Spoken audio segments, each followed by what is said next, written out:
I think is going to be a very interesting, inspiring, and insightful conversation with Safwan Masri. Safwan is the head of the Columbia Global Centers, and he just completed the book about Tunisia, an Arab anomaly. Having read the book and having gotten to know Tunis quite well since 2011, I think probably this is one of the most interesting, in some ways insightful, again, documentations of what brought about the Tunisian uprising, but also the repercussions of that uprising since then. I was just telling Safwan how fascinated I was by some of the details and by the fact that he was able to bring to life specific details from that period that in time usually just slip from collective memory. The conversation is going to be in English, so if anybody needs earphones for translation, they're there on the right. Other than that, I think we'll proceed. Safwan, I can't tell you how delighted I am that you're here with us today. Thank you, and thanks to all of you for attending, and I hope that we will have a chance to engage in a real conversation, not just Maha and myself, but with a number of you. So thanks. The plan is I have a few questions for Safwan, so we'll get the ball rolling with a Q&A, and then we'll open it up to everybody for questions and comments and engagement with Safwan directly. Safwan, let me start with the personal note. What made you write this book? Why Tunisia? You're from Jordan. You yourself are from Jordan, yes. So why Tunisia? I'm often asked, why did I choose Tunisia to write a book about? And what I hear myself saying, sincerely, I didn't really choose Tunisia. Tunisia, in many ways, chose me. The background for this is that I had left the region back in the late 1970s to pursue my studies and then my professional career in the United States. And I only came back to live in the region about 10 years ago.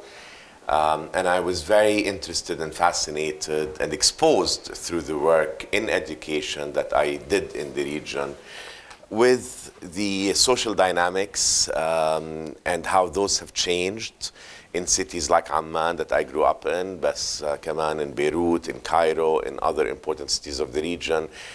Since the time that I grew up in the region, the 1960s and 1970s. And in particular, the role of religion in society and in the public space, and education and the intersection between those two, and trying to sort of understand the then current state of affairs in the Arab world as I saw them by studying those dimensions.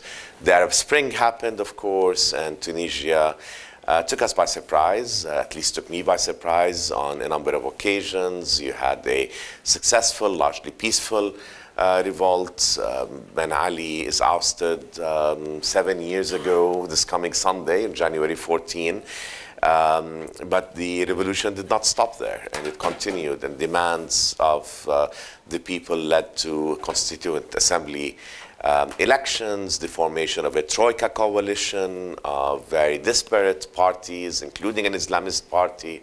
2013, having witnessed what happened in Egypt, and then 2 political assassinations that occurred during that year in February and in July in Tunisia, we thought that what was a brief Tunisian spring, perhaps, was coming to an end. But lo and behold, we had 4 civil society organizations led by UGTT, Union Générale Tunisienne de Travail, 3 others representing lawyers, human rights, and business owners, the last one led by a woman, come together and save the day and convince Ennahda, the Islamist party, to withdraw from government. And Ennahda, of course, also saw what was happening in Egypt and saw that it was in its best interest also to withdraw from government. The long and the short of it is that you had a continuation of the process, and you had technocratic government come in that oversaw the adoption of a constitution, the first of its kind, the only of its kind in the Arab world, secular, civil. Let me interrupt you here and then ask a question which sort of builds on what you're saying, which is, to a lot of observers from afar, this seemed like a spontaneous uprising. Right. It looked like, I mean, people took to the streets. The narrative is people took to the streets, civil society stepped in at some point, and magically, you know, we had a change, a transition, and then there was a political, if you want, process set in motion. Maybe you could talk a little bit, to what extent, and in your book you document quite a bit of this, to what extent was the spontaneity there? Some claim that they knew a month ahead of time that revolution was brewing. Was this really the case from the interviews you've done? And to what extent civil society played a key role, and which parts of civil society? This issue is particularly important because we're looking at how the different roles civil society played in Egypt and is playing today in Morocco and in different parts of... So I'll answer those two questions, but let me first round up the answer to the first question, which is the personal dimension of it. The personal dimension of it became a quest to understand why Tunisia is able to do this while we have seen a deterioration of the situation in other countries of the region, leading to humanitarian crises, half-baked efforts at reform, and so on. So the question then became, what was very special about Tunisia? So we'll come back and I'll share with you, because civil society is part of that special story.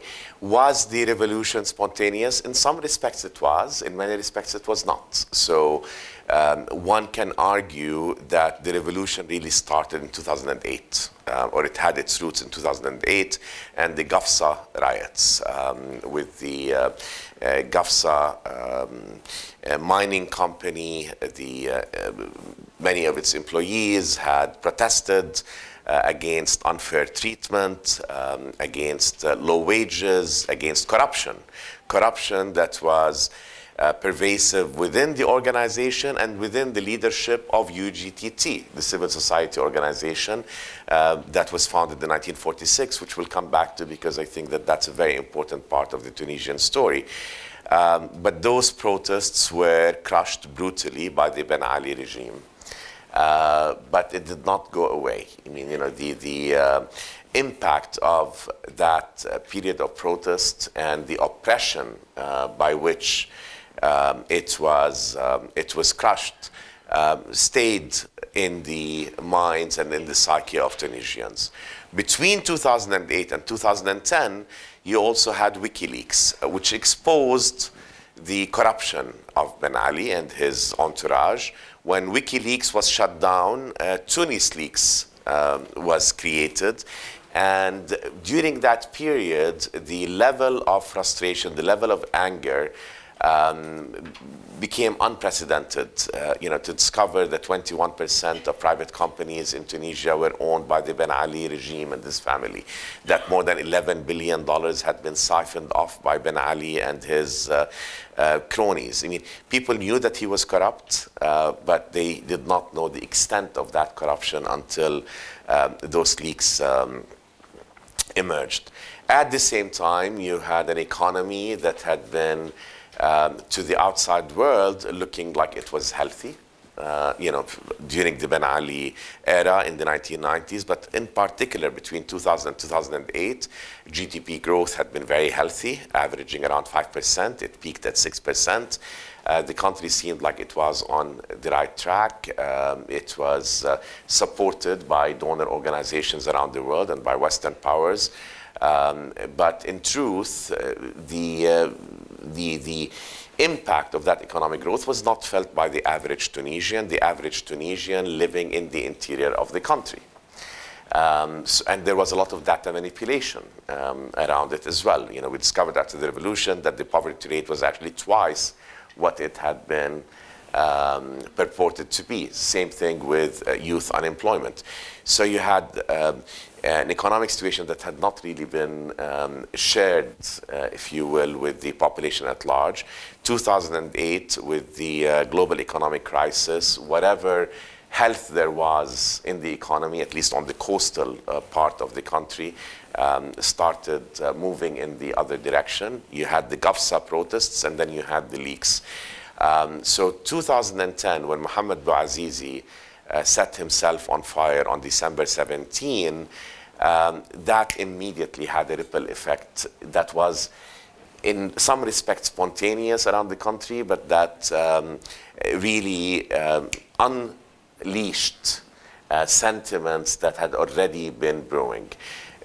Civil society, UGTT, claims that 2008 was a missed opportunity. I question that because the leadership at the time of UGTT was not was really part of the corruption and part of the what protesters had revolted against, but they came in very quickly after the Bouazizi incident and provided logistical support that was really important. So we heard a lot here that much of this support came from the regional offices rather than the central command. Absolutely. And that there was a kind of a schism between the two. Well, I mean, so if you look at the history of UGTT, it was always a checkered history and relationship with Bourguiba and with Ben Ali. On the one hand, they couldn't control it because UGTT was founded in 1946 by Farhat Hashid. And at the time of its founding, it became very quickly part of the nationalist agenda, the agenda and the movement to end the French occupation of Tunisia. So it became a nationalist organization very, very quickly, and from the beginning was not Marxist, unlike many labor union movements that had started around the same time. Actually, when it was formed, next to Farhat Hashid, its founder, was Fadel Ben Ashur, one of the most illustrious religious scholars in Tunisia, to lend the organization non-leftist leaning flavors. Farhat Hashid was assassinated in 1952 by Les Mains Rouges, a terrorist organization that is thought to have been affiliated with the French government because the French considered him to be a very dangerous force. So what I'm trying to say is by the time you had independence in 1956, UGTT, which was only 10 years old, had become an incredibly important grassroots organization, and in no time it had 150 branches throughout the country. And it had a nationalist flavor associated with it. So one, Bourguiba Ben Ali could not crush it because it had become grassroots, because of its flavor and so on. They had clashes with it, and when UGTT rejected, for example, IMF mandated structural adjustments in the 1980s, there were protests in 1978, also Black Thursday. So the regime did go after UGTT, but it could not fully control it, except starting in the mid-1990s, where it was able to. But at the central command level in Tunis. And so when we talk about Gafsa and we talk about the corruption of Gafsa, it was the central command that was implicated in it to a very large extent. At the regional level, UGTT continued to be active, continued to be strong, continued to be well respected, and it played a significant role. But I would not give credit to what happened after December 17 to UGTT. UGTT played an important role, provided a lot of logistical support that facilitated the movement. To what extent UGTT provided support at the logistical level, but at a later stage, we saw a committee forming for the protection of the revolution and so on. I mean, there was more institutional involvement to try and push forward a more unified agenda for the uprising that would see, perhaps you could talk a little bit about this, in response to the issue of to what extent really a revolution can succeed or an uprising can succeed There were many players. So UGTT was not a leading player in 2011. There were many players. There were political parties that had been formed. There was the Conseil pour la protection de la Révolution. There were youth that carried the day to a very, very large extent. There was a dichotomy, if you will, between the leadership, some of it old guard, that was hijacking or trying to hijack the protests to advance its own agendas. The youth played a very pivotal role. You know, they're the ones who protested in Casbah, you know, throughout the spring of 2011. They're the ones who came back and protested in 2013 before the 4 civil society organizations, the quartet, were able to step in and save the day. So I think, you know, it's a situation where one could not have happened perhaps without the other, meaning the youth lacked the political organization, and so the parameters that were set in consultation with the youth to some degree at the different points in time was necessary. But if it was not for the tenacity of the youth and for their carrying their courageous demands to the streets, I don't think that you would have had seen the kind of progress that took place. To what extent, I mean, where do you see this experiment going today, where we know that it's come quite far? We've seen at least 3 presidents. You know, we've seen political power change hands in Tunis, and maybe, you know, this is one of the striking features of Tunisia, peaceful transfer of power, whether at the level of prime ministership, but also at the level of the presidency. We've seen elections, and yet at the same time, we're seeing considerable tension. Protests are continuing on a daily basis across the country. The tension between the Sahel and the Dakhel, the littoral areas and the regions. Where do you see Tunisia going today? So, I mean, let's talk about that a little bit, and then let's talk about the history, because I'm more interested Link it up with the, in how come Tunisia was able to get to the point where it is today, and does it offer a model for the rest of the Arab region or a source of inspiration? And I was very careful in the book not to be prescriptive and not to try to forecast the future. And I will not do that now. What I will say is that it's a very fragile democracy, as you know very well, Maha, and from your interactions and your studies. The country has not achieved political stability yet. We have also foreign interference, which we did not have in the past. You know, I argue that one of the things that helped Tunisia get to where it is today, I mean, there are 2 sets of factors. Some are structural, and others gave agency, if you will, to the change. On the structural dimension, Tunisia benefited from the fact that it has always been a small, homogeneous country, sort of, you know, off on the Mediterranean, no resource curse associated with it, did not really play into having any kind of geopolitical importance. Today, with the transition that it has been going through since 2011, it has become a much more interesting playing field for Gulf monarchies particularly. So Qatar and the United Arab Emirates have been competing for influence and using economic leverage to gain that influence. Qatar has been aligned, for example, with Ennahda, the Islamist party, which dropped Islamism from its brand, if you will, in 2016. The UAE supported Nidaa Tunis, the secular, and then with Nidaa Tunis forming a coalition with Ennahda, the UAE has you know, played sort of different people against one another. So that's very worrisome. Of course, corruption, which was thought to have been contained at the highest echelons of the country, of society, is now very widespread. There's talk about corruption having become democratized in Tunisia, just as the political system has become democratized. Carnegie published a report in October on corruption in Tunisia and how it might be addressed.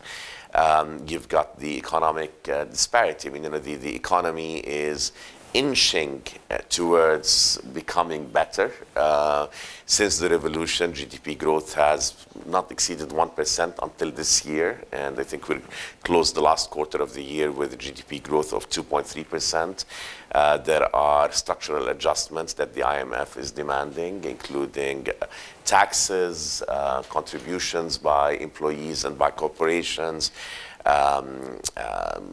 hiring freeze in the public sector. We have a public sector that's very, very heavily bloated, increasing the retirement age from 60 to 62, and other adjustments that have brought to the fore a lot of the tensions that have existed between the government, the labor union, and the UTICA, the representative of business owners. Security seems to be a lot better, and there is much more European cooperation on trying to tighten the borders with Libya. But I think all of these things make one nervous about where Tunisia is and where it is heading. On the corruption, to go back to it, the reconciliation bill that was passed this past August has been very, very worrisome. For the audience who may not be familiar with this. So right after the revolution and after the Constituent Assembly votes in October 2011, a number of important commissions were set up in Tunisia. Some of them having to do with the prosecution of former corruption. And the Truth and Dignity Commission is one of them. So many that were trying to sort of reconcile with the past by bringing to justice perpetrators of corruption and other types of crimes, and human rights abuses. Those commissions, some of them have been successful in doing this and in publicizing, if you will, past crimes and bringing to justice criminals. Many of them have suffered because of lack of funding and lack of human resources. But what has happened this August is a bill that was introduced about 3 or 4 years ago called the Reconciliation Bill, offered to give amnesty to former corrupt individuals, private as well as public, with the hope that money would be released into the economy. Much debate in Parliament, much debate with civil society, but at the end, this bill was passed by Parliament and signed by Essebsi, a modified version of the bill. It's about the public sector, not the private sector. It's expected to release about $3 billion into the economy. Civil society is much more focused on reconciling with the past, while the government claims that it is far more interested in releasing money into the economy and dealing with present corruption and preventing further corruption in the country. So civil society, Manish Mesameh, for example, the campaign that continues to work strongly against, but the bill has gone into effect. So that's again one of the signs of regression, if you will, depending on whom you talk to. I continue to be hopeful. I continue to be hopeful because Tunisia has gone through some very difficult times. It has been able to confront them, confront the issues, deal with them. I think the role of civil society was never to be underestimated, and I don't think it should be dismissed in terms of its potency. Maybe this is then a good segue to talk about what makes Tunisia so unique in many ways, which is something you wanted to talk about very much, and the book is about that. Yeah, unique in the region. Right. So it goes back to your initial question, why Tunisia? And Tunisia became a very interesting case of what seems to be a successful transition toward democracy that begs the question of why, how come in Tunisia? And there were many analysts who spoke about Tunisia serving as a model for the rest of the Arab world. So those two questions, can it serve as a model for the rest of the Arab world, and why Tunisia, are the questions that I try to answer in the book. And some of what I come up with may not be that terribly surprising. Some of it was surprising to me.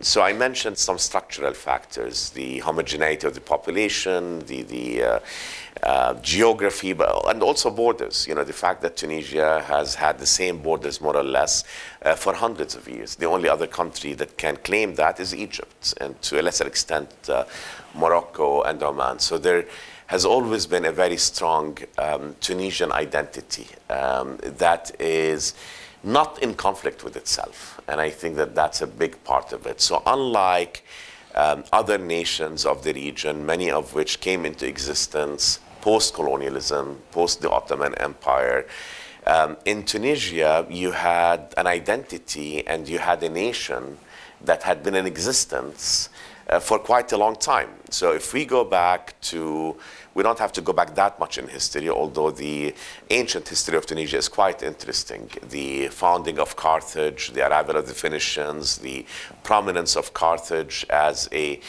competitor to the Roman power, and then the conquering by Rome of Carthage, the destruction of Carthage, and then its rebuilding, the Roman history, the Byzantine history, the Berber history, the arrival of the Muslim Arabs, and how Islam evolved in Tunisia is something maybe if we have time we can come back to, because I think that's very, very interesting. But even if I fast forward to the 16th century, when Tunisia became a province of the Ottoman Empire, in 1710, Hussein Bey, who was the Ottoman local leader, basically guaranteed in perpetuity that Tunisia would be a semi-autonomous province of the Ottoman Empire. And the Husainids, his descendants, actually ruled Tunisia until 1957, until a year after independence, when the role of the Bey and the position of the Bey was dissolved a few months after independence in March of 1956.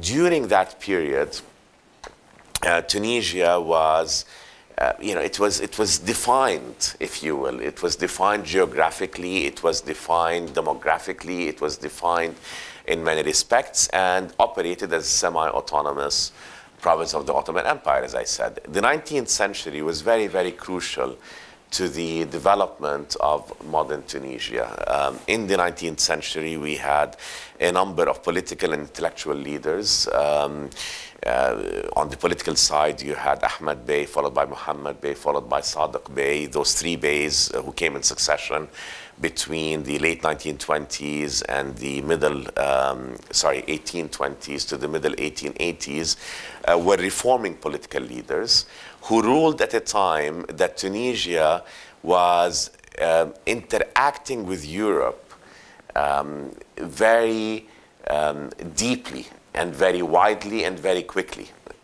in particular with Britain and France and Italy, and Malta and Sicily and so on. So Tunisia was interesting to many of those powers economically, and you had tremendous trade that was taking place. You had investment, and you had economic migrants. So if you look at Tunis, any of you who's familiar with the city of Tunis, La Goulette, for example, was a Maltese colony, and other neighborhoods of Tunis really were very heavily populated by French, by Italian colons. The interaction with Europe was also around ideas. This was a very important time, of course, in the development of modern Europe, and many ideas were transported into Tunisia, and the protection of the European colons in Tunisia became a priority for those powers. So in 1846, when Tunisia, under Ahmed Bey, abolished slavery, the influence behind that was very much a British one. Okay.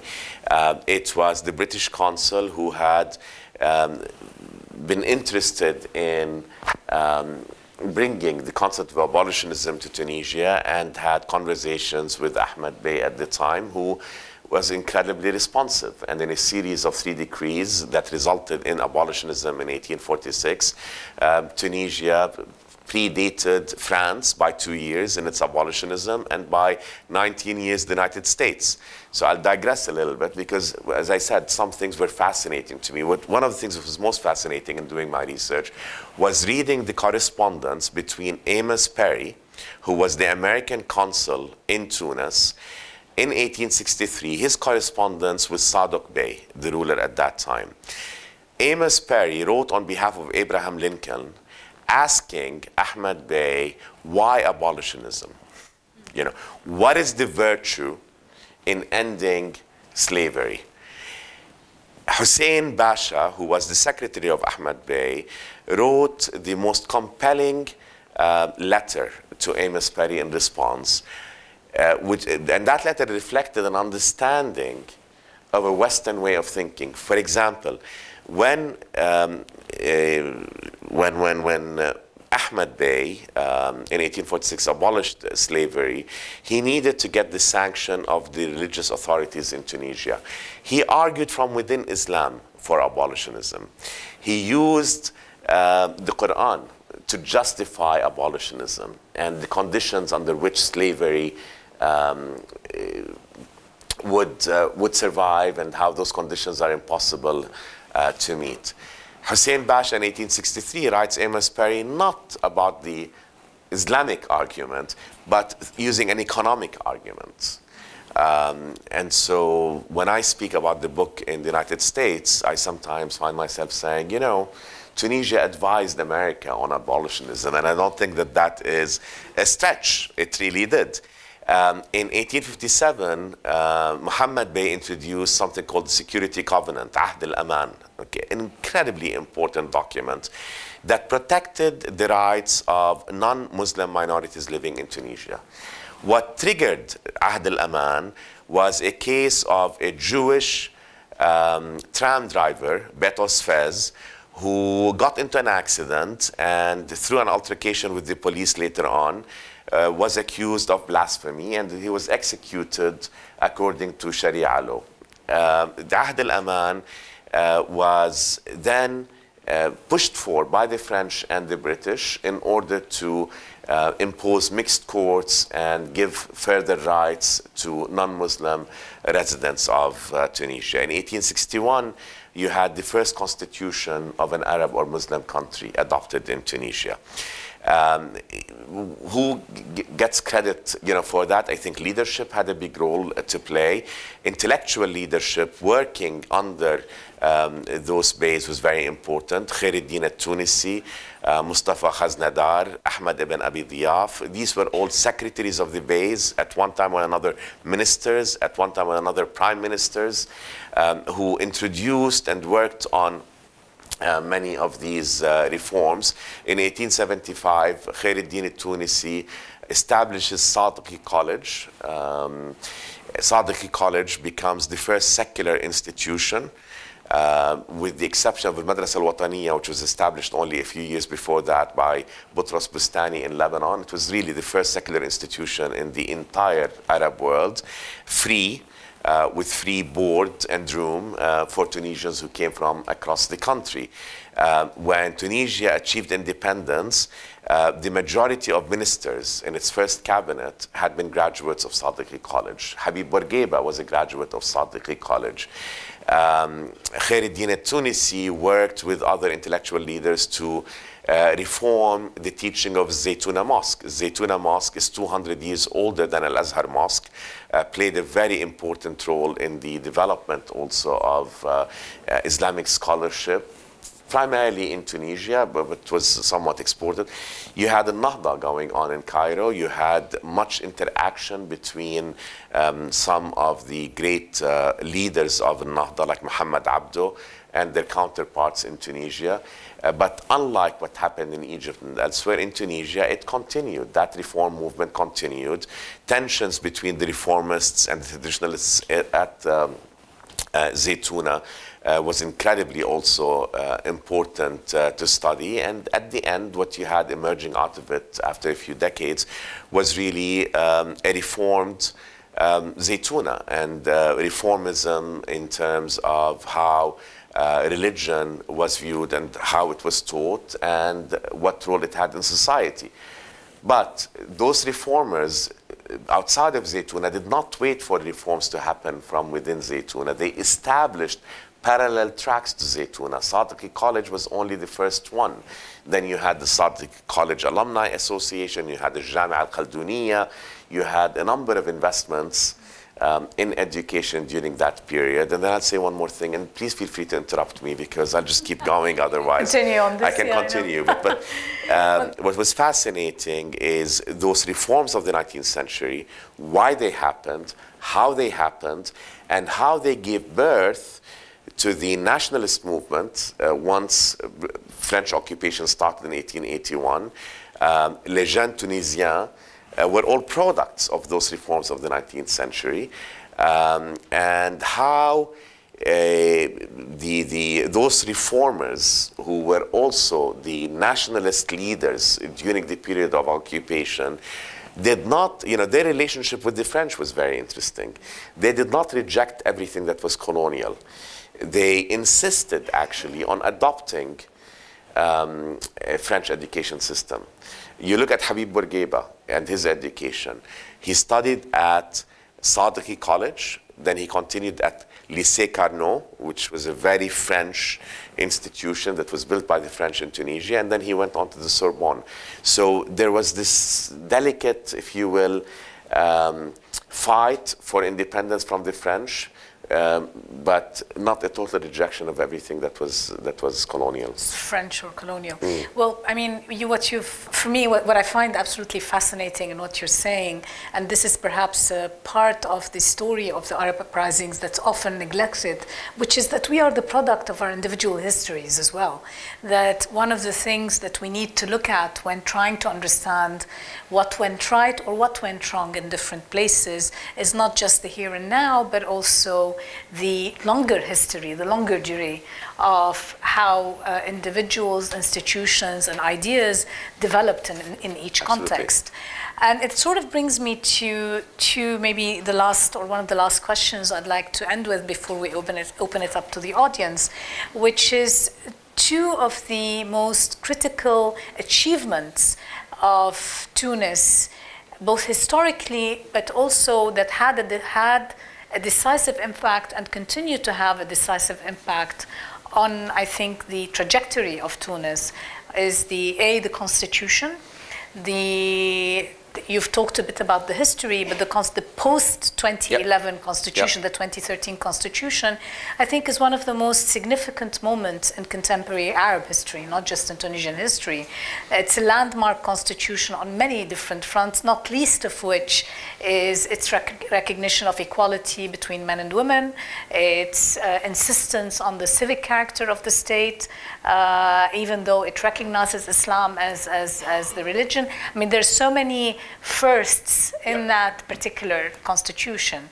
The other pillar, obviously, is the education system.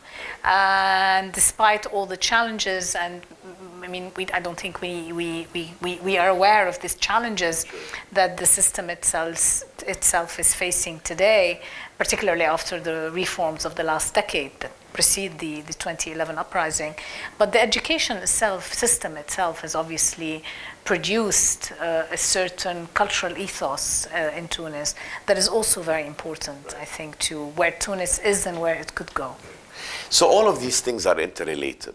I mean, again, if we look at the major agency ingredients, if you will, the non-structural ingredients.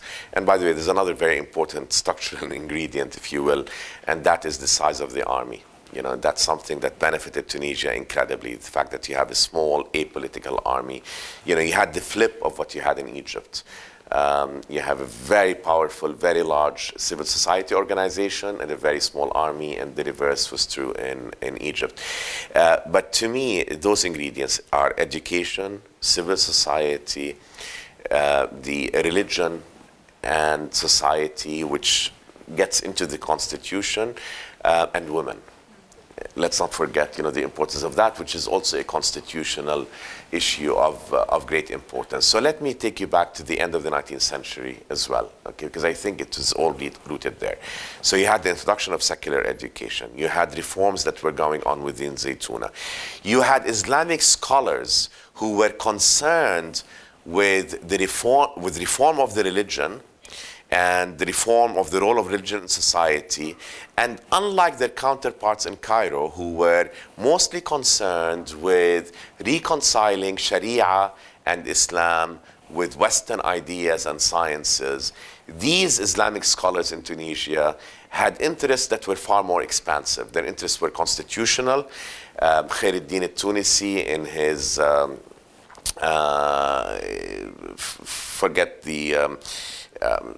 there was a very important treatise that he wrote in 1873. He talked about democratization. So, it had many of those. And then you had people like Muhammad al-Sanusi, who wrote Tafattuq al-Aqmam. You had Abdelaziz Ta'albi, who wrote L'Esprit Libéral du Coran. And then you had Tahir Haddad, an Islamic scholar within Zaytuna, who in 1930 wrote Imra'atuna fi al-Sharia wal-Mujtama, that argued from within Islam for the emancipation of women, for the end of polygamy.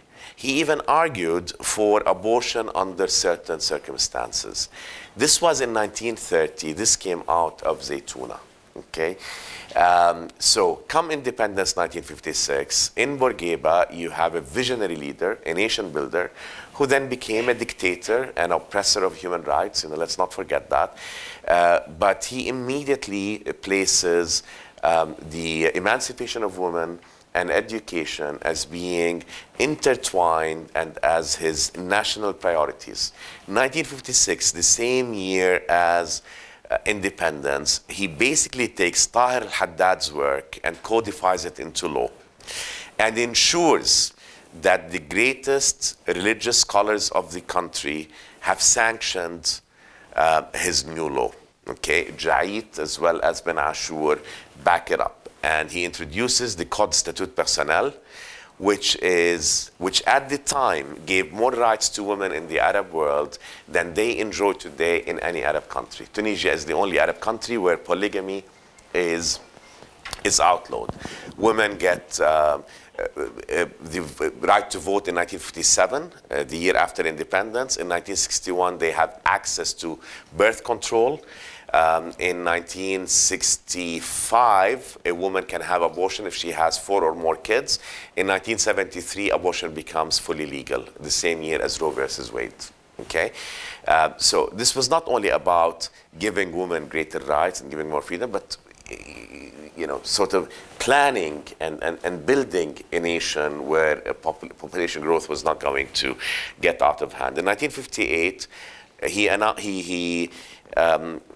introduces his education reform. He brings in Mahmoud Mas'adi, who was a playwright and who had developed a vision for an education system, serves as 10 years as Minister of Education, and builds an education system that is secular or largely secular, limits the teaching of religion to 2 hours a week. Bourguiba and Mas'adi insist on bilingualism, so that French is not taught as a foreign language, the way that the Algerian education system, for example, dealt with it, and other countries in the region did as well.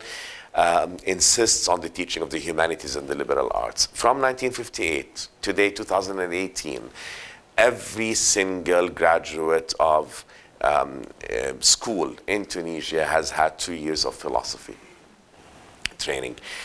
1959, the Constitution. Okay, and Tunisians like to say that that was their 3rd constitution, because the Magonides had introduced the constitution in around 400 years before Common Era. We won't count that, but 1861 was the first constitution. 1959, a constitution that is secular and civil. 2014, the Constitution removes any question about it being civil and secular, in that the first article talks about Tunisians being Muslim and Arab, right? Which some can interpret as prescriptive or as defining the state as opposed to the public. Article 2 defines Tunisia as a secular, civil republic, right? Now, it turns out the 1959, and then Article 6 of the Constitution, to me, is the most fascinating, protects freedom of conscience.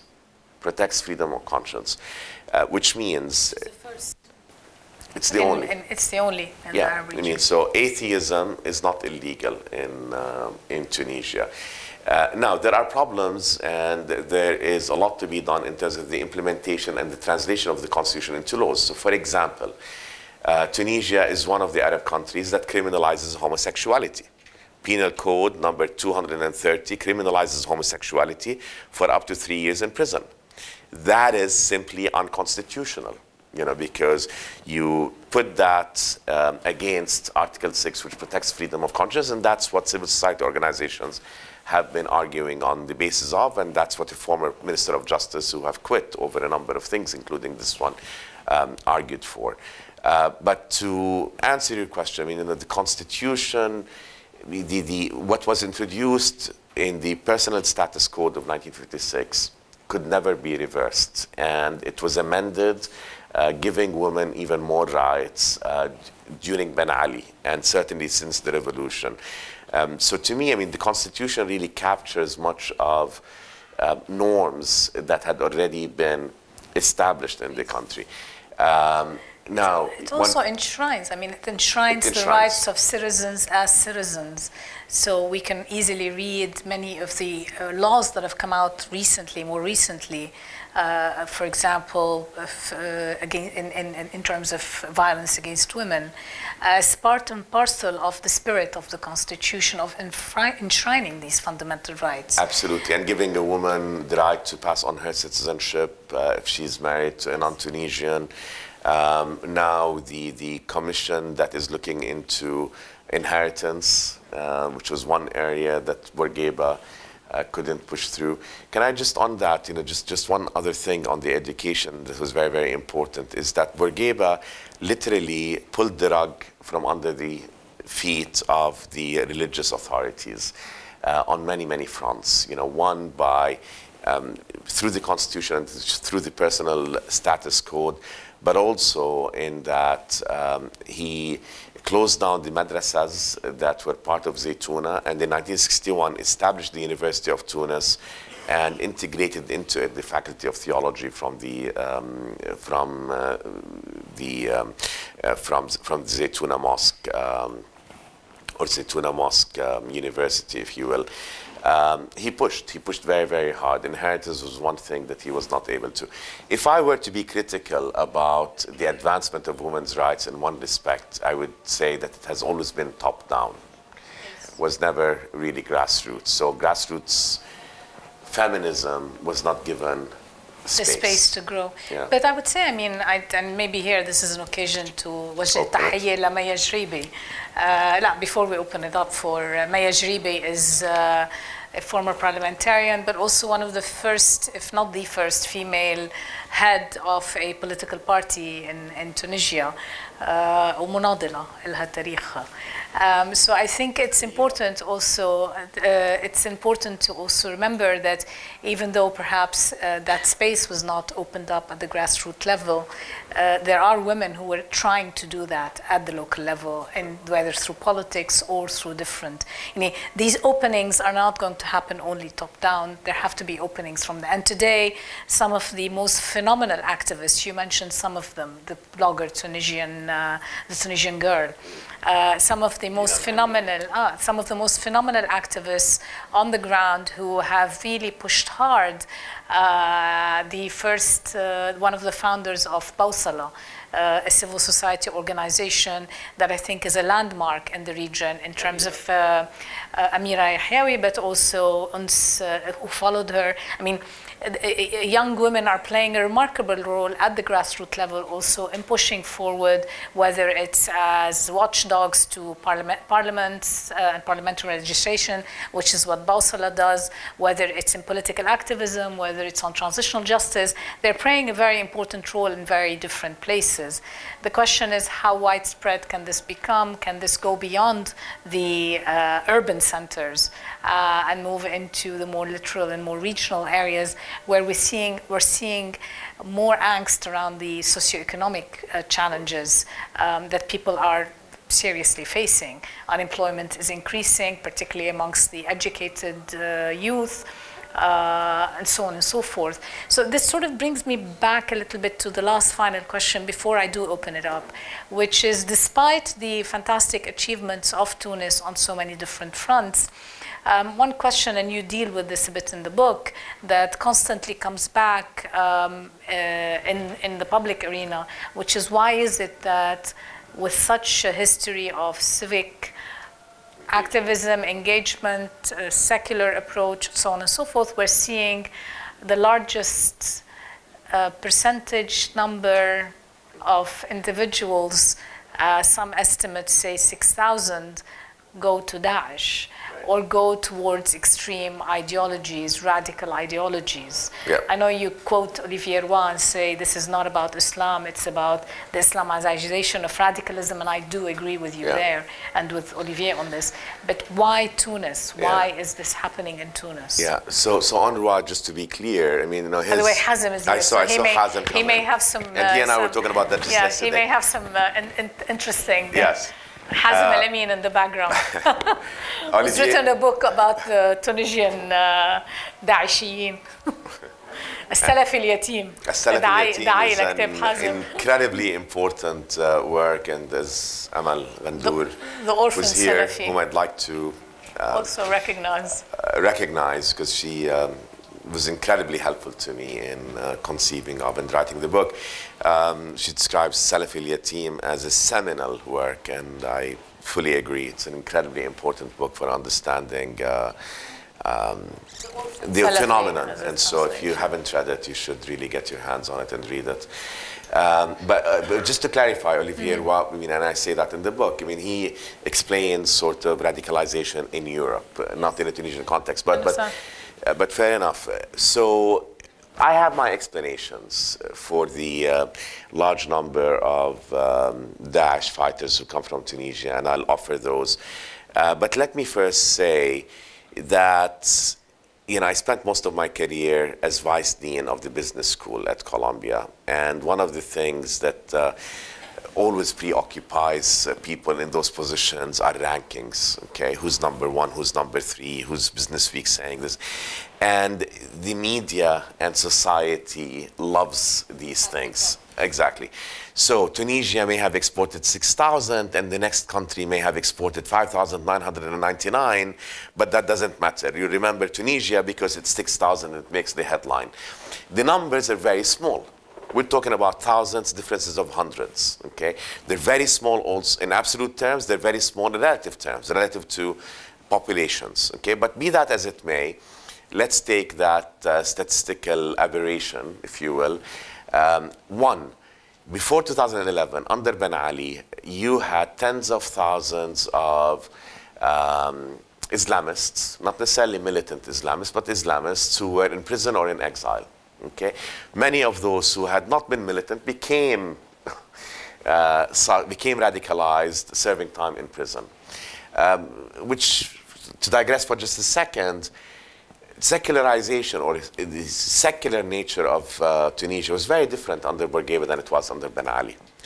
Bourguiba argued as a mujtahid. He argued as a scholar of Islam.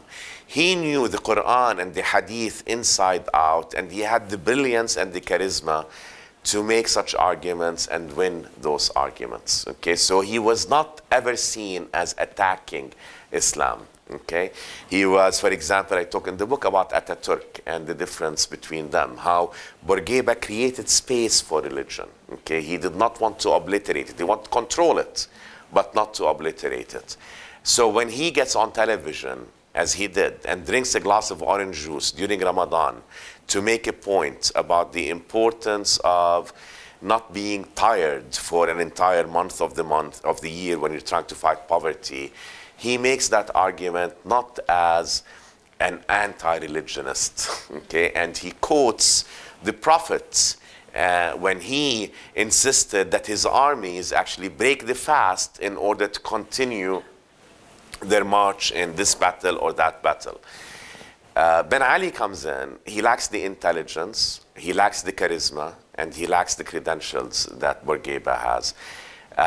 But he continues on the path of secularization. He is intimidated by the rise of Islamism, the MTI, the Mouvement Tendance Islamique, the precursor to Ennahda, was born in 1981, okay, when Bourguiba was already out, had lost a lot of his faculties. MTI and Ennahda became a serious threat to Ben Ali. So Ben Ali, first of all, crushes the Islamists, is intimidated by Islamism, of course, and he secularizes forcibly. Under Bourguiba, women were not banned from wearing the hijab. They were discouraged. He talked about how ugly he thought it was. Okay, he was very, Ben Ali, his was a forced secularization. So, one, you had a backlash. Okay, Ben Ali is gone, and now I can wear the hijab, and I can wear it freely. So that's on the religious dimension. Now, to go back to the militancy, you had tens of thousands of formerly exiled or imprisoned militants who come back into Tunisia. One, they can travel now more freely, and many of them traveled through Istanbul, and again, Hazem is here, so maybe in the discussion he'll add to this. Between 2011 and 2013, while Ennahda was in government, there was no monitoring of mosques. You always had preparation of imams there was regulation of mosques prior to 2011 and since 2013. But during that 2-year period, there was no monitoring of mosques. And as we know, a lot of the radicalization takes place in mosques and by certain types of preachers. Fourth, many of those who came back into Tunisia did not find the environment and the country conducive to their ideologies. They could not find a sense of nationhood, if you will, or national belonging, because Ben Ali, I want to get too much into it, but basically, they didn't find that their ideas really were congruent with the mood that's there. I quote Hazem from a recent article where he is interviewing former Daesh fighters, and he ends the article with a quote from a Tunisian fighter. And Hazem, you ask him if he's going back to Tunis, and he tells you, no, my wife is Lebanese, we're going to Lebanon because my wife wears the niqab and she cannot wear it in Tunis. Okay, so that's just sort of one. Not that you don't find women in niqab in Tunis, and not like they're we see many of them here, but the point of it is that you look at the recruitment by Al-Qaeda in Maghreb. It's nowhere nearly as successful as Daesh had been, because Daesh offered a different sense of nation that many found attractive. And of course the economy, and of course the porous borders with Libya. 69% of those who joined Daesh from Tunisia had been trained in Libya. So again, I think you have to consider all of these things in context to understand why during that period you had a peak, if you will, from Tunisia. Yeah. Safwan, this was wonderful. I'm going to now open it up to questions, Your Excellency. If I may ask people to just be punctual and introduce yourselves before you give the question. I have 2 points to make. The first one is related to the geographic position of Tunisia between, Europe and the Middle East. This has a very, very important effect, on the development of the Tunisian economy. The first interlocutor to Tunisia were the Europeans, especially Italy and France and Spain. I will give you a very good example in the industry of olive oil. I am an agronomist myself. The Tunisians, they have done wonderfully well, in this area. The second point I would like to make is the contribution of the Tunisian to modern Islam. Jamiat al-Qarawiyyin was the original of the Fatimid Empire, and they were the one who established Al-Azhar University in Egypt. And in this way, I think they have had a very good contribution. Thank you. Yeah. Thank you. No, I mean, I couldn't agree more. I mean, with the second point, the way Islam evolved in Qayrawan, the Aqba bin Nafi' Mosque, which became sort of a great place of scholarship, and what it produced also in terms of intellectual wealth, from in medicine, Ibn al-Jazzar, to all kinds of fields. It became also a center of evolution of the Maliki madhab. And interestingly, by the way, Sufism became very popular in Tunisia, and there came a time when you couldn't find a single village in Tunisia that did not have a Sufi temple. And part of the reason is, of course, how Islam interacted with Berber, African, and Byzantine traditions. So the idea of saints, for example, and the openness to Europe, I think, and how that was leveraged. So Habib Bourguiba, listen, things could have been very, very different if Salah bin Yusuf, the competitor of Habib Bourguiba, had won the day, right? But Habib Bourguiba decidedly moved Tunisia towards a Mediterranean orientation. He didn't say European, he didn't say an Arab, but a Mediterranean orientation. And I think that helped quite a bit. And some have argued that economically Tunisia was too dependent on Europe and too preferential toward France. So it's played, both sides of it. 80% of Tunisia's trade is was with Europe. Yeah. Questions? In the back there.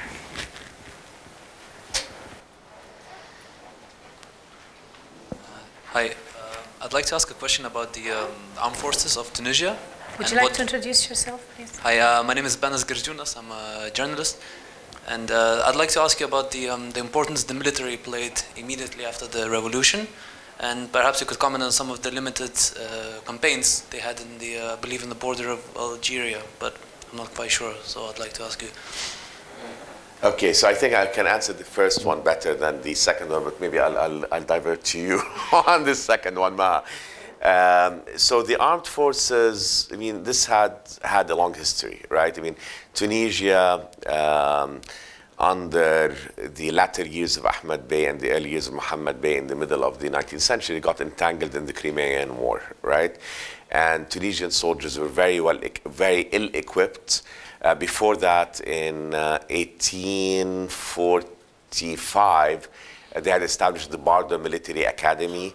They established the Nizami army, after the Ottoman model. So there was a very heavy focus towards the end of the first half of the 19th century on building a strong army. After huge numbers of lives, Tunisian lives were lost in the Crimean War, there was a retrenchment from that. And Sadoq Bey maintained a very small army. Of course, the French were interested in keeping a very small army.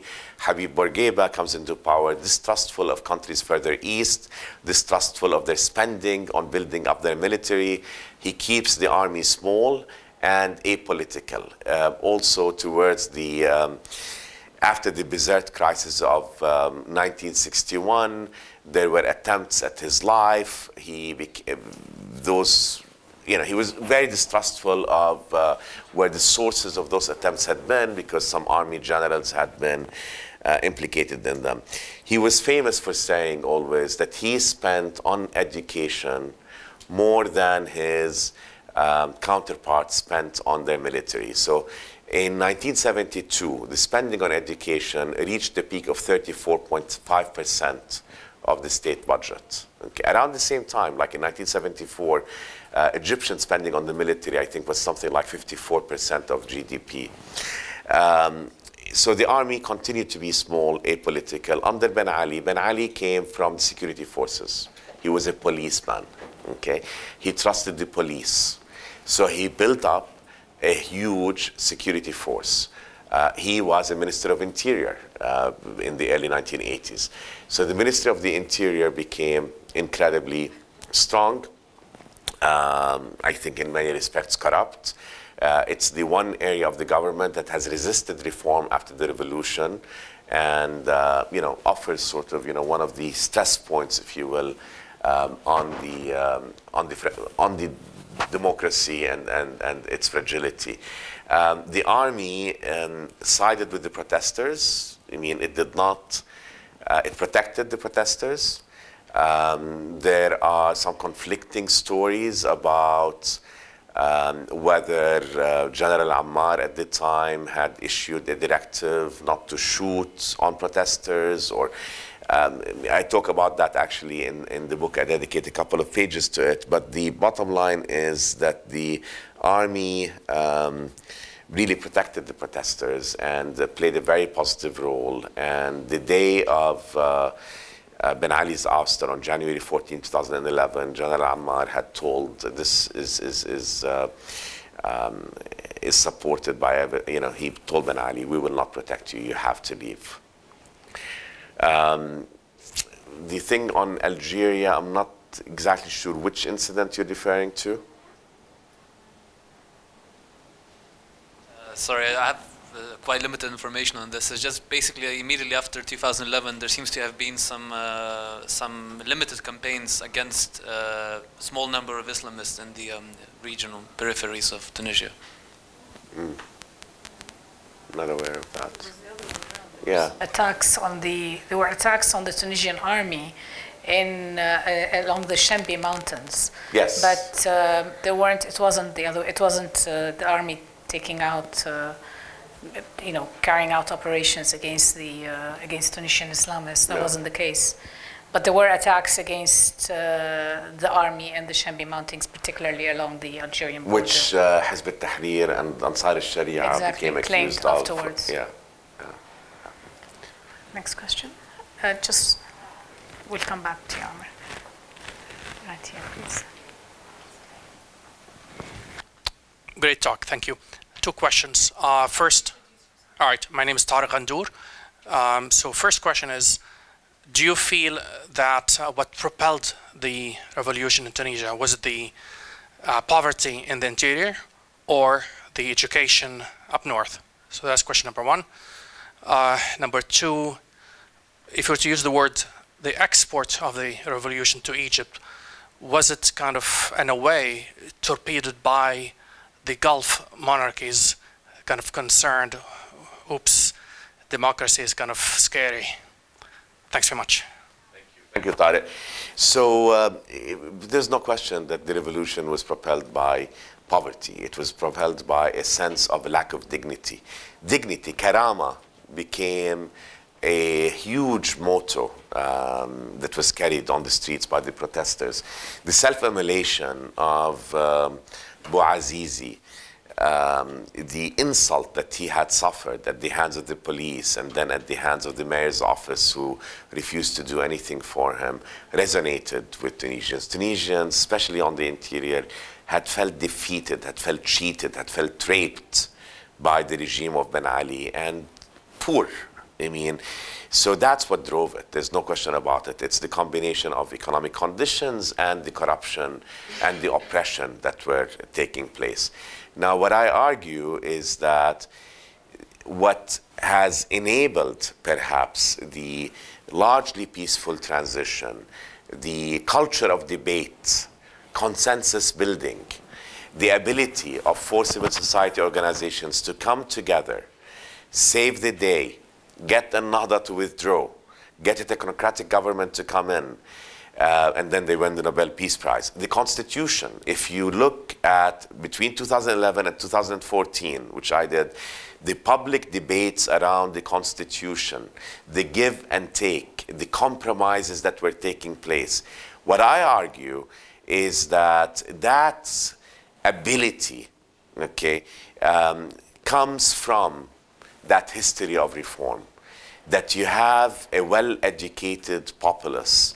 You have a populace that is taught in the classroom how to debate, how to think in a way that you're not exposed to anywhere else in the rest of the Arab world. When you have civil society, which has offered a venue for political participation for 7 decades before the revolution, it offered opportunities for the practice of procedural democracy. When you have half the population, women, enjoying equal rights for as long as Tunisia has been a country, a nation state, when you have all of those factors, what I argue is that you have the recipe for potential success in what is required for a successful transition into democracy. So that's my argument about it. Actually, education also played a different role, and that's, I have a chapter called the education paradox, in that education under Ben Ali deteriorated in terms of its quality. It deteriorated in terms of universal access. It became easier to graduate into high school. He eliminated the matriculation exam, which determined whether you would get into high school or not. He eliminated vocational training, which had been available. So basically, up till the time of Ben Ali, more or less, 50% of students who finished middle school were allowed entry into the lycée, into high school. The rest enrolled in vocational schools. It was part of the culture. You went to vocational school. He eliminated all of that, introduced the 25% rule also, which meant that your lycée graduation grade from high school was built on a combination of the lycée exam and other exams that were easier, to make it easier to get into university. Between 1990 and 2000, you had a 7-fold increase in the number of students at universities. So the quality of education, the universality of it, the access, the standards went down. But what did not change was the content. Tunisian education benefit, there are 2 great men in Tunisian history, modern history. Mahmoud Mas'adi, whom I mentioned earlier, the first Minister of Education, and Muhammad Sharfi, who came in under Ben Ali between 1989 and 1994 and reversed a lot of the Arabization trends that had been introduced in the 1980s. But what added to the frustration, what added fuel to the fire among Tunisians in the late 2000s, leading up to 2010, is that you had graduates of universities armed with degrees, but not necessarily a good education, mind you, who couldn't get jobs, who could not get jobs. So those are the ones who revolted. It was, but also education played a very important role, especially amongst those who had been educated under Bourguiba, to provide the leadership that was required to be able to debate and compromise and build consensus. Mistaken, close to 32 or 38%, I don't recall, of people, of individuals with university education in Tunisia are unemployed. 38%. 38% are unemployed. Yeah. And that, tells you the extent to which the issue of unemployment is also very related to education and the quality of educational jobs. By the way, since the revolution, things have been moving in a better direction. The 25% rule has been thrown out. Not in terms of employment. Okay, in terms of education. Okay. Amr, sorry. Tariq. Any chance of taking care of the second question, or do you feel uncomfortable? Which one was that? Okay, sorry. Which, remind me? Do you feel that when the revolution was exported to Egypt, was it torpedoed by Gulf countries. No. I don't feel uncomfortable with anything, Tariq. Okay. I only feel uncomfortable giving an answer to something that I don't know the answer to. Okay. First of all, I mean, I don't think it was exported, right? I mean, there was, it's the factors in Egypt were very, very different, right? And you did not have anything equivalent to the actors in Tunisia that would have been able to bridge the gap between the fall of Mubarak and ultimate democracy. The Muslim Brotherhood is a very different animal than Ennahda. How it behaved when it was in power also was incredibly different to how Ennahda had operated in Tunisia. I think the dynamics in Egypt, the history of Egypt, the nature of the players is so vastly different from Tunisia that I think it's very difficult to draw a comparison between the two. And of course, Gulf monarchies played a big role in Egypt, and they continue to play a big role in Egypt. And as I said, there are spoilers in Tunisia, which worries me. I mean, one of the things I argue is that, and this might sound very controversial, one of the greatest things that has helped Tunisia historically is the fact that it was never exclusively Arab or Muslim, okay? That it was, Tunisia has always been Tunisian, okay? It's Occidental, it's Oriental, it's African, it's Arab, Mediterranean, whatever you want to call it, but ultimately it's Tunisian. And I worry about Arab states, Gulf monarchies meddling in the affairs of Tunisia. Amr? Amr bin Halim. I'm curious about Ennahda. I mean, you briefly mentioned the difference between Ennahda and the Muslim Brotherhood. But also we know that Qatar is very influential with Ennahda and has supported them in the past. And Qatar traditionally is a supporter of the Muslim Brotherhood. Could you talk shed a bit more light on Ennahda, relationship with Qatar? What is Qatar's agenda? And what is really the Muslim Brotherhood differences with Ennahda? Okay.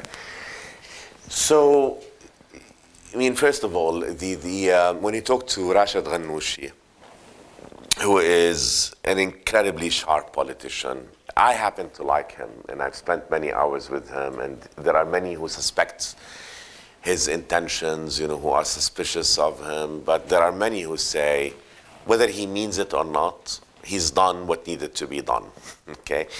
When you talk to him, he'll tell you that Ennahda is very much a Tunisian product. It fits into a Tunisian scenario. Rashid Ghannouchi and Abdel Fattah Mourou were products of Zaytuna, okay? The movement started also as a social movement that is economically focused, that is inspired by political Islam, right?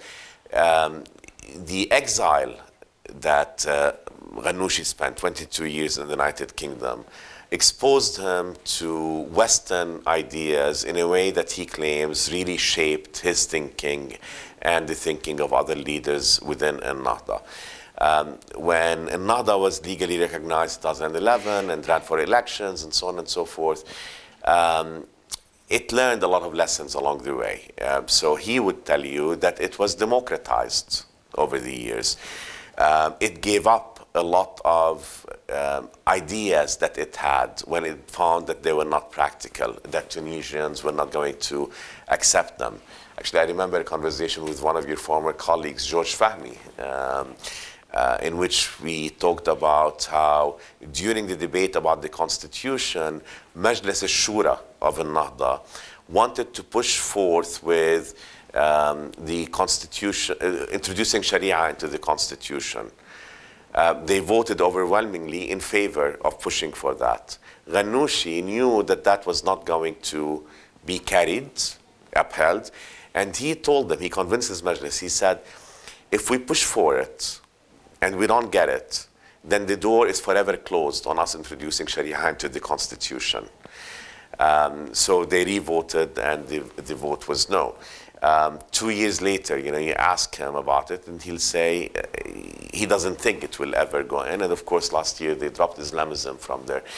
I think the conditions under which the Muslim Brotherhood grew in the 1920s, the relationship with the British colonial forces at the time, the various ways in which the movement also grew and evolved and developed over the years, leading to Sayyid al-Qutb and his writings in the 1960s. You have to read, if you haven't, Hazm Qandil's book, Inside the Brotherhood. It's a very, very compelling historical narrative based on interviews and based on time that he spent inside the Brotherhood, studying the Brotherhood. So I can talk more authoritatively about the Nahda and how it has evolved, and to say that it is quite different.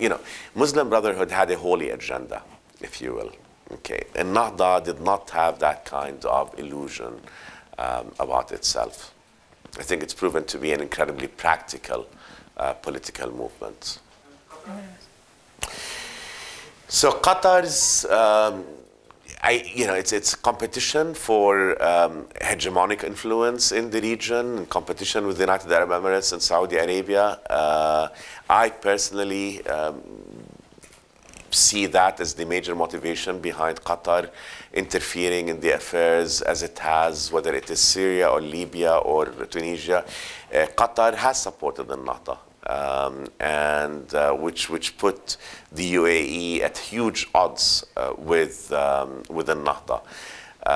And as I mentioned earlier, sort of the coming to the scene of Nidaa Tunis and the coalition formed with the Nahda complicated the relationship with all of those players. But Qatar has promised, for example, during the 2020 conference in November of 2016, $1.5 billion aid to Tunisia. It has so far invested about $1.8 billion outside of that between investments and loans. So it's worrisome, Amr. And I think the motives are clear, better than I probably. Okay, it looks like we've incited a flurry of questions. So should I take 2 or 3 at a time? That's what I'm thinking. Yeah. Mine's simple. A follow-up? Is it a follow-up to this? No, because there were others. Can you please give her the microphone? Job of bringing Tunis to life through your writing. Please, can you use the microphone? Thank you. Can you introduce yourself, please? Lina Idris, you did a wonderful job of bringing Tunis to life through the conversation and the writing. Thank you. My question is fairly simple. I felt a sense of glamorization of Tunis. And is it your style, or is it, as you said, Tunis is Tunis and it's not, it's Arab, but it's Occidental? That's a great question. Thank you. Thank you. I really appreciate it. Shall we take a few? Okay. ثاني سؤال هو will you be writing about another, very enjoyed the style very much. Anything else about the Levant or Lebanon in specific? Because I think the detail that went into this book was really very fascinating for a country where we don't read much about history in this part, in this country. Thank you. Thank you. So, I should maybe start with the second one, is because the two are really interrelated. Anna, as I said, I've taught business most of my career at the business school. I'm an engineer by training. I'm not a historian. I'm not a social scientist. So, I came into this. I'm deeply interested in the region. I'm deeply interested in this part of the world that I am of, that I am from. And I'm deeply interested in the specifically social issues and education and rights, whether they're women rights or other types of rights. So I haven't given any thought to that, but thank you, Annie. That's very encouraging. The glamorization, yeah, there is a bit of that. And I think I gave myself license in writing this. And as I said, because I did not approach this from an academic, social science, academic perspective, but rather the book became a very personal quest for me. It sort of became, I became mesmerized by Tunis. I fell in love with Tunis. And in Tunis, I felt a tremendous amount of nostalgia. Amal and I grew up together in the same school in Amman. And she's written... 2 months younger. Classes younger. Yeah. And we were at Stanford together. And she's written brilliantly in her blog about those days and how innocent and modern and with great potential a city like Amman had. So in Tunis, I felt tremendous nostalgia, but take bitterness, kaman, sadness. This is the Amman that I knew a number of years before, and it's gone, but it's still here in Tunis. So it became a personal journey that took me back sort of, through my life and the Arab world that I grew up in and that I knew and what had become to it, trying to understand it. So this was really a journey to understand it and to reconcile my thoughts and my feelings about it, what I think of, how I feel about religion, about society, about feminism and so on, sexuality, a lot of those things. I felt that my journey into Tunisia, understanding Tunisia and telling its story, really helped me, sort of go on a personal journey. So I gave myself some license. I was fascinated by Tunisia. I was fascinated by Tunis. It meant something that was very powerful. And if I was going to glamorize it, it's okay. And I say that in the preface. I say, at times it might seem a little bit prejudicial. I mean, and I'm not alone in this. Lisa Anderson in her foreword talks about the impact that Tunisia has had on people.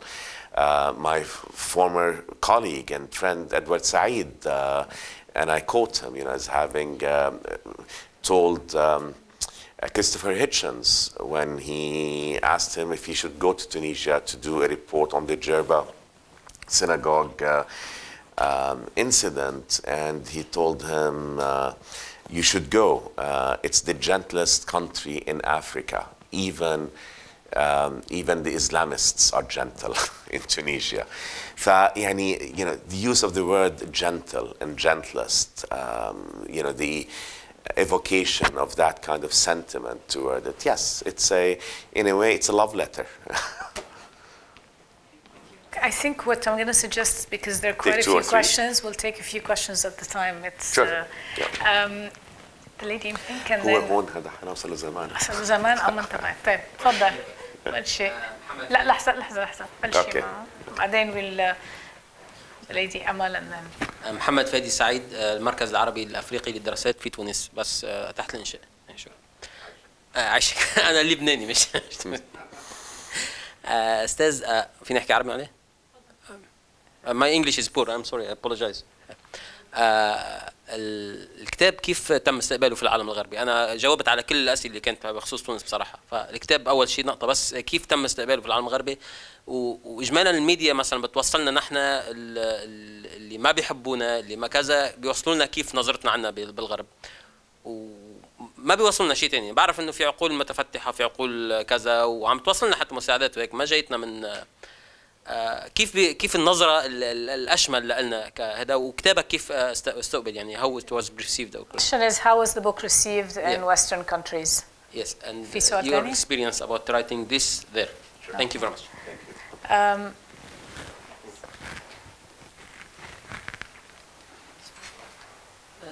I'm Husn Aboud, and I take this nice opportunity.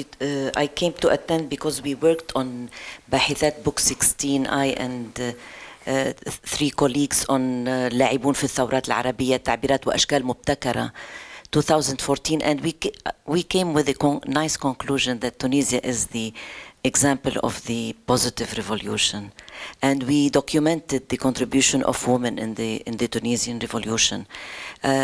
So I was so happy to come and attend, because I also became Tunis also is special to me also because I also visited كلية الأدب في القيروان a couple of times and contributed in their unique conferences. I just want to to comment في فان that كلاب لتونس اليوم اليوم في في fan club. لبنان.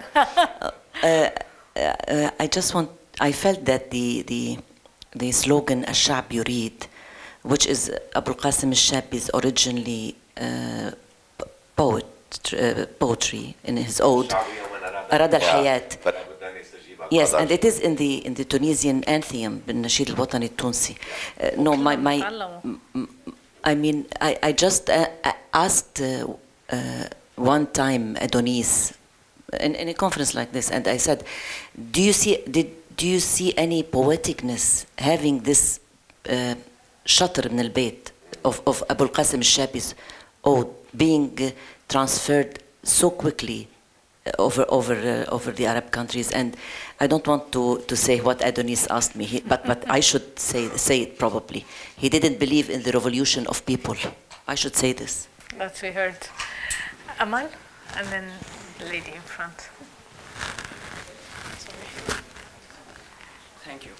Safwan, you mentioned at the beginning of the lecture that you're quite loath to tread into the future, however delicately, that you much prefer to synthesize the past rather than project the future. From this perspective, I'm going to ask you a point-blank question. Don't you think it was a little too early for you to write this book?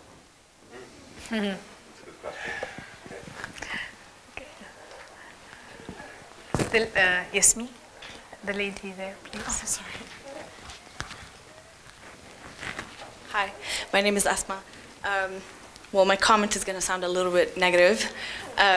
You said earlier that one of the reasons why Tunisia was able to adopt sort of a modern Islam is that the Tunisian identity was not at conflict with itself.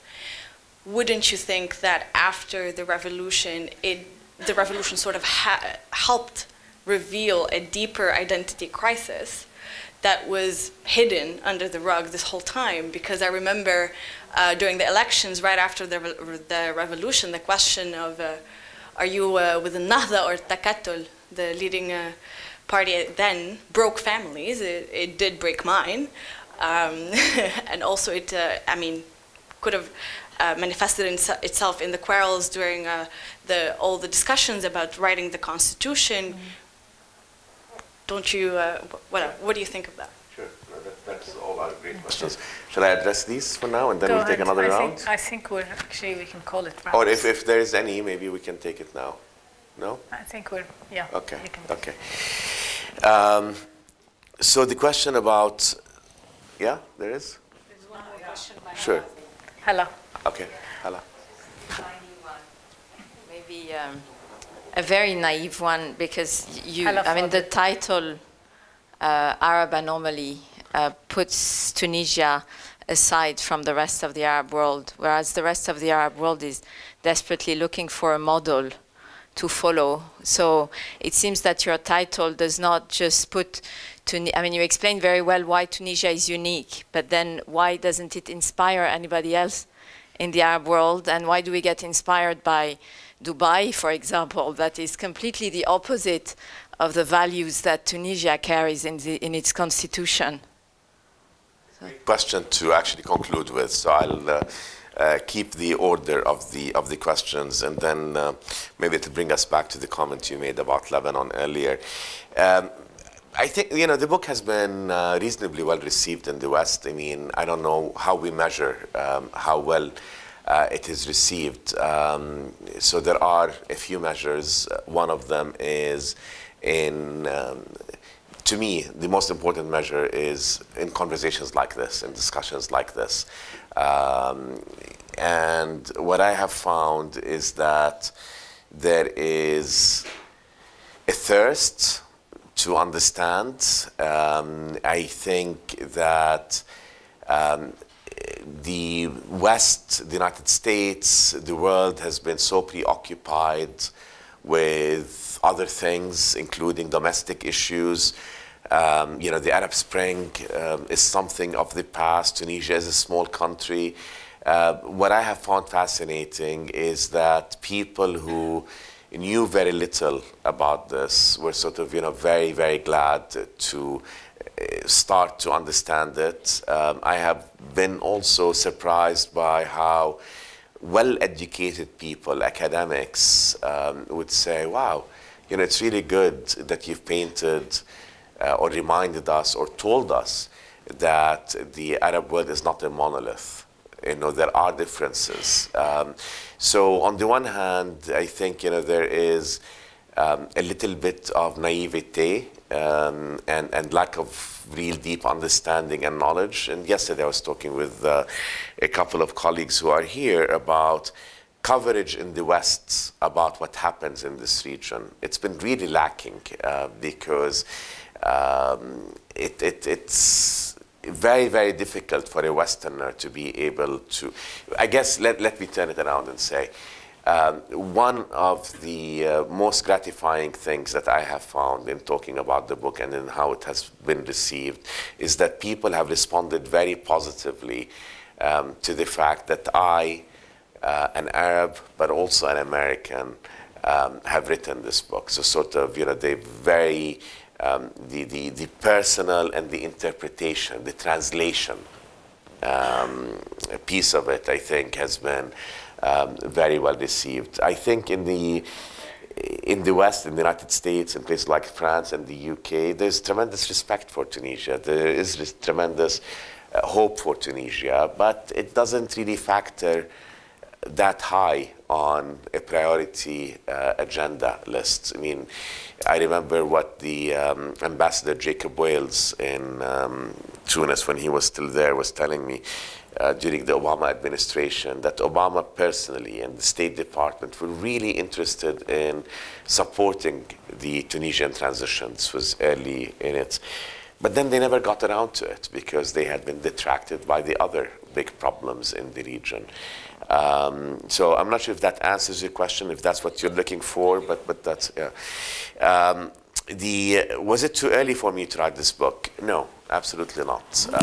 I don't think it was, because to me, what I was interested in, as I said, was really understanding what was special about why Tunisia was able to undergo what it has been able to undergo. Can it serve as a model for the rest of the region? And I think regardless of what happens or does not happen in Tunisia, what I have found, what I have learned holds. You know, to me, what was really most interesting about Tunisia was that long history, you know, looking at what started in the 19th century and how it continued and what it meant for Tunisian society and what it could mean to Arab society. I'll get to Hala's question in a second. That, to me, is what's really more interesting. You know, it's the synthesis, but it's also the analysis and the conclusions that can be drawn from it. And as I said, I mean, you know, so education played a dual role, right? I mean, education played a very positive role in preparing Tunisians for this moment. As education had deteriorated quite a bit over the past 20 years. Does that make education less of an important factor, as a positive factor in explaining it? I don't think so. You know, I can see where the question is coming from, but I would hope, well, first of all, I'm hopeful about Tunisia. I'm hopeful that it will continue to be on a positive path.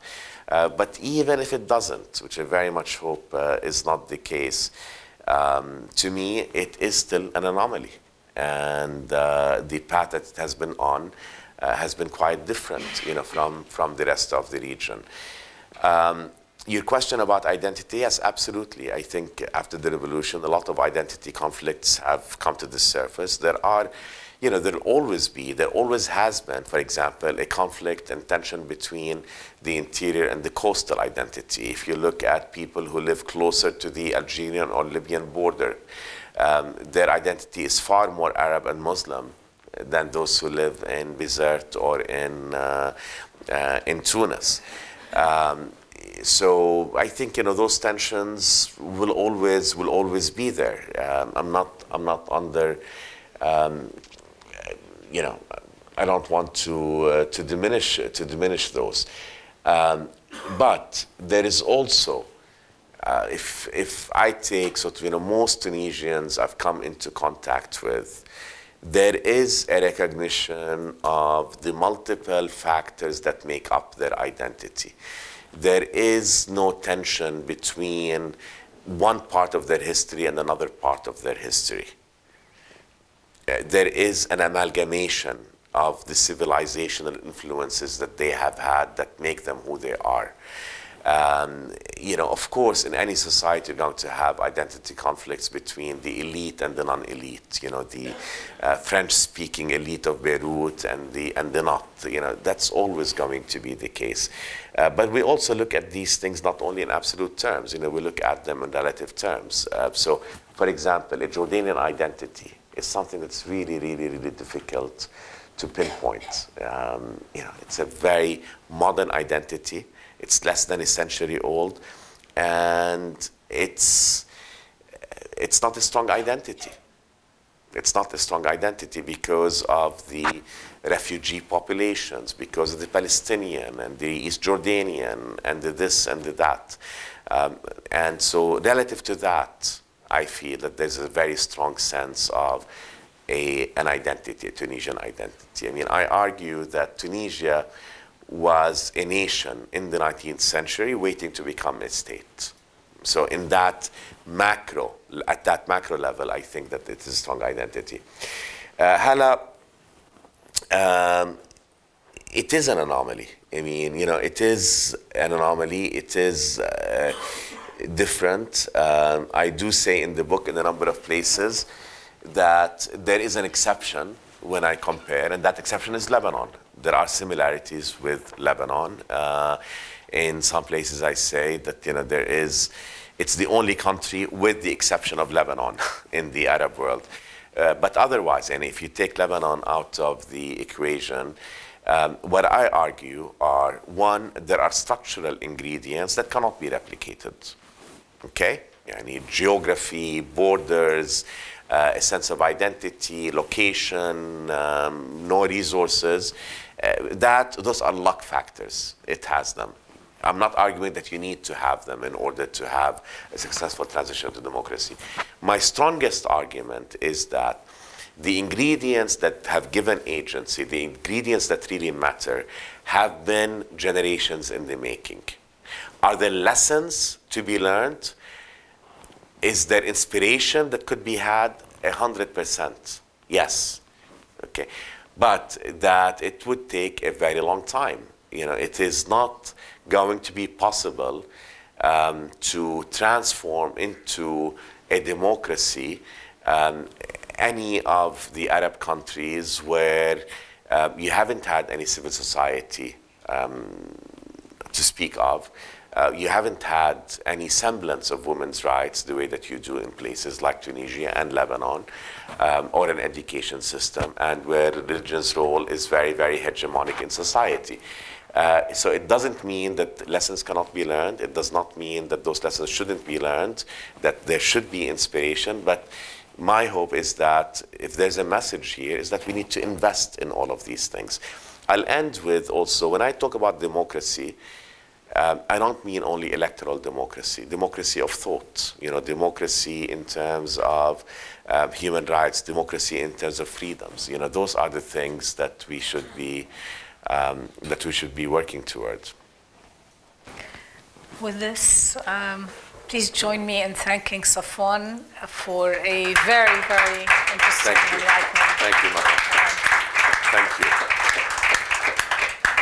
Thank you, Safwan. Thanks.